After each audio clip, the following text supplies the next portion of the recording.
اللهم صل على محمد وآل محمد. اللهم صل على محمد وآل محمد. اعوذ باللہ من الشیطان الرجیم. بسم اللہ الرحمن الرحیم. الحمد للہ رب العالمین.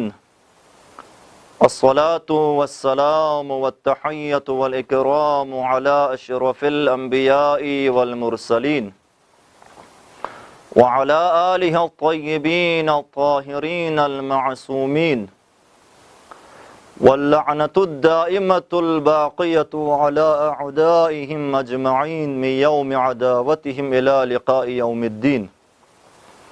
أما بعد، قال الحكيم في كتابه الكريم: يا أيها الذين آمنوا أطيعوا الله وأطيعوا الرسول وأولي الأمر منكم. ناظرین کرام، عنوان سخن ہے مہدویت در قرآن. تو سورہ نساء کی یہ آیت بھی اہل بیت علیہم السلام سے متعلق ہے، امام زمان عجل اللہ تعالی فرج الشریف سے متعلق ہیں. اس آیت مجیدہ میں پروردگار صاحبان ایمان سے مخاطب ہیں، اور اس آیت میں صاحبان ایمان سے اطاعت کا تقاضا ہو رہا ہے، اور اطاعت بھی ایسی اطاعت جو کسی شرط و قید کے بغیر ہیں، نہ کسی زمان کی قید ہیں نہ کسی مکان کی قید. ایسی اطاعت یعنی اطاعت محض، اطاعت مطلق، سر تسلیم خم بدون چوم و چرا والی اطاعت. اب یہ اطاعت محض کن لوگوں کی کرنی ہے؟ فرمایا اطیعوا اللہ، اللہ کی اطاعت کرو، واطیعوا الرسول، رسول کی اطاعت کرو، وَأُولِي الْأَمْرِ مِنْكُمْ، اور تم میں سے جو صاحبان امر ہیں ان کی اطاعت کرو. تو ناظرین کرام، سوال یہ پیدا ہوتا ہے کہ اس آیت مجیدہ میں اللہ کی اطاعت بھی واضح ہیں، رسول کی اطاعت بھی واضح ہیں، لیکن یہاں پر اولی الامر سے مراد کون ہے؟ اللہ واضح ہے، رسول واضح ہے، لیکن اولی الامر ہمارے لیے واضح نہیں ہے.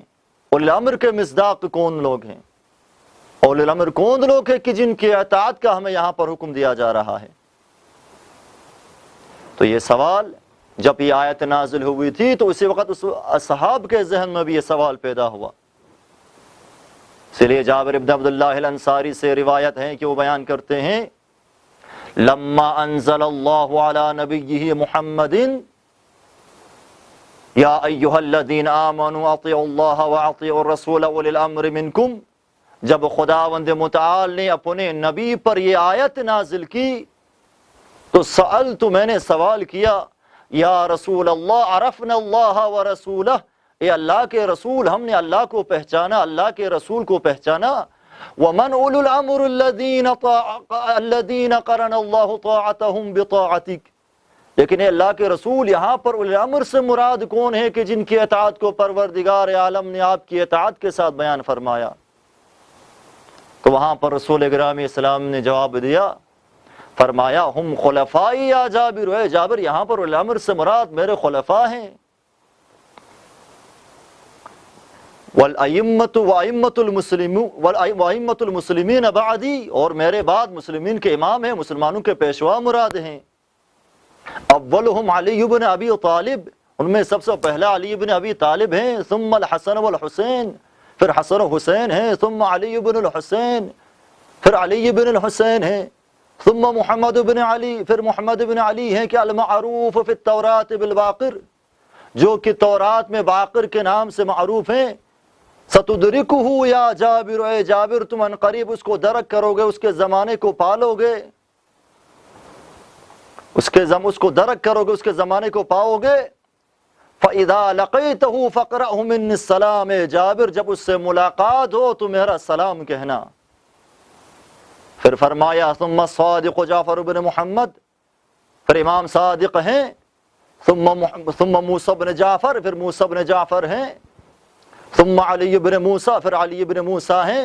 ثم محمد بن علی، پھر محمد بن علی ہیں. ثم علی بن محمد، پھر علی بن محمد ہے، ثم الحسن بن علی، پھر حسن بن علی ہے یعنی امام حسن عسکری. پھر فرمایا ثم سمیی و کنیی حجت اللہ فی عرضہ و بقیتہ فی عبادہ، پھر میرا ہم نام اور میرے ہم کنیت وہ جو زمین پر خدا کی حجت ہیں اور خدا کے بندوں کے درمیان بقیت اللہ، خدا کا باقی ماندہ ہے، خدا کا ذخیرہ ہے، ابن الحسن بن علی جو فرزند حسن بن علی یعنی امام حسن عسکری کے فرزند ہیں. ذاک الذی یفتح اللہ علی یدیہ مشارق الارض و مغاربہا، یہی ہے وہ جس کے ذریعے سے ہی خداوند متعال، اس کے ہاتھوں سے ہی خداوند متعال مشارق اور مغارب کو فتح کرے گا، یعنی خداوند متعال اسی کے ذریعے سے عدل و انصاف کو قائم کرے گا. پھر فرمایا ذاک الذی یغیب عن شیعتہ و اولیائہ غیبتاً، اور یہ اپنے شیعوں اور اپنے دوستوں کے درمیان سے پردہ غیبت میں تشریف لے جائے گا. ولا يثبت فيها على القول بإمامته إلا من امتحن الله قلبه بالإيمان، اور اس کی غیبت کے زمانے میں کوئی پائیدار، کوئی استقامت نہیں دکھا سکے گا، کوئی پائیداری نہیں کر پائے گا مگر یہ کہ جس کا خداوند متعال نے امتحان لیا ہو. یہاں پر جابر سوال کرتے ہیں یا رسول اللہ هل يقع الانتفاع به لشیعتی فی غیبتی، آیا امام زمان کی غیبت میں ان کے شیعوں کے لیے اس کی طرف سے کوئی فائدہ پہنچے گا؟ آیا اس کے شیعہ اس کے چاہنے والوں سے کوئی فائدہ لے سکیں گے؟ تو فرمایا والذی بعثنی بالنبوہ، اس ذات کی قسم جس نے مجھے نبوت سے نوازا، نبوت کے ساتھ مبعوث کیا، انہم یستفیضون بنورہ، ان کے چاہنے والے اس کے نور سے مستفیض ہوتے رہیں گے. وَيَنْتَفِعُونَ بِوِلَایَتِهِ، اور اس کی ولایت سے فائدہ لیتے رہیں گے. كَانْتِفَاعِ النَّاسِ بِالشَّمْسِ وَإِنْ تَجَلَّلَهَا السَّحَابُ، اور جس طرح سے لوگ سورج سے فائدہ اٹھاتے ہیں اگرچہ سورج کیا ہے بادلوں میں چھپ جائے، یعنی جس طرح سے انسان سورج بادلوں میں چھپ جانے کے بعد بھی سورج سے فائدہ اٹھاتے رہتے ہیں، غیبت کے زمانے میں مہدی کے چاہنے والے بھی اس سے فائدہ اٹھاتے رہیں گے، منفعت حاصل کرتے رہیں گے. تو ناظرین کرام یہاں پر سورج سے تشبیہ دے رہے ہیں. سورج جب بادلوں میں چھپ جاتا ہے تو انسان کیا کرتا ہے؟ ہاتھ پہ ہاتھ رکھ کے بیٹھ جاتا ہے؟ نہیں، بلکہ اس سے فائدہ حاصل کرتا ہے اور ساتھ میں اس انتظار میں ہوتا ہے کہ بادل ہٹ جائیں تو ہم زیادہ سے زیادہ استفادہ کر سکیں.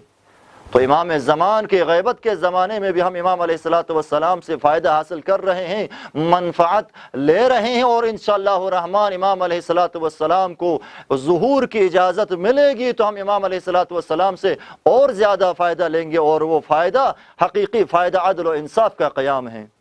خداوند متعال سے دعا ہے کہ پاک پروردگارہ امام کے ظہور کے ذریعے سے اس عدل و انصاف کے قیام میں جلدی عطا فرما. والسلام علیکم ورحمۃ اللہ وبرکاتہ.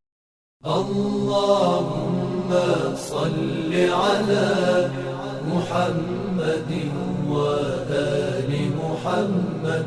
اللهم صل على محمد وآل محمد.